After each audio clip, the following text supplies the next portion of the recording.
Romans 16:5. Likewise greet the church that is in their house. Salute my well-beloved Epaenetus, who is the first fruits of Achaia unto Christ. Now, with Aquila and Priscilla as an example, they're mentioned in multiple places in the book of Acts. They're also mentioned in 1 Corinthians. And so when you compare verse with verse, you can learn things about their life and activities and their ministry and so on. When we get to verse 5, we're going to meet this gentleman named Epaenetus. I think it's a gentleman, I'm not sure. There's no other verse that mentions him that I'm aware of in the scripture anywhere. So what do we do with that?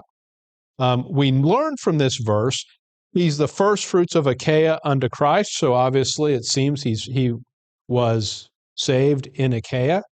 And it seems like he was the first person who was saved in Achaia because he's called the first fruits of Achaia unto Christ. But we're not told much more about him than that. So keep that in your mind because we're going to talk about that further. Romans 16, verse 6.